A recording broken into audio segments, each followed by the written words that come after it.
ये कहानी है संघर्ष की, ये कहानी है उम्मीद की, ये कहानी है सफलता की, ये कहानी है जीत की। पता है, आज मैं एक ऐसे शख्स से मिला जो उम्र में भले ही मुझसे छोटा हो पर उसकी सोच बहुत बड़ी थी।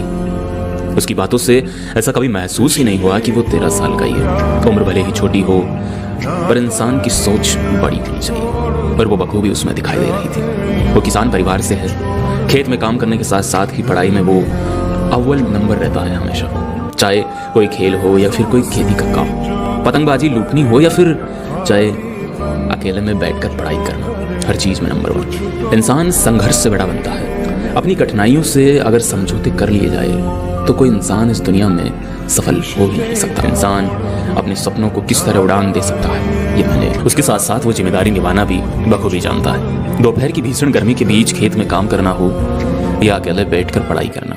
नाम अजीत सिंह है, अभी 9वीं क्लास में पढ़ता है। सरकारी स्कूल में पढ़ने के साथ साथ ही हर काम में माहिर। किसी ने सही कहा है कि उम्र भले ही छोटी हो पर इंसान की सोच बड़ी होनी चाहिए। छोटी उम्र में सपने देखना सही होता है, इंसान को सपने देखना चाहिए। उम्र सोच को कभी बांध नहीं सकती। 9वीं क्लास में टॉपर बनने के साथ साथ ही IAS की तैयारी कर रहा है। UPSC की जितनी जानकारी UPSC एस्पिरेंट को होती है उतनी जानकारी तो उसे इसी उम्र में है। ये कहानी उसके संघर्ष की है, उसकी चुनौतियों की है। ये कहानी है जयपुर के एक छोटे से कस्बे बम्भोरी गांव की। ये कहानी है अजीत सिंह की। दोस्तों, उम्र मायने नहीं रखती, इंसान की सोच मायने रखती है। आप सोच रहे हैं ये कहानी मैं आपको क्यों बता रहा हूँ? दरअसल ये कहानी हर उस इंसान की है जो संघर्ष करता है अपने हालातों से। कहानी वैसी ही है। मुझे उम्मीद है अजीत को जीत मिलेगी, मुझे उम्मीद है। भरोसा इंसान को मजबूत बना देता है। अगर आपको अपने ऊपर भरोसा है तो यकीन मानिए मंजिल आपका इंतजार कर रही है।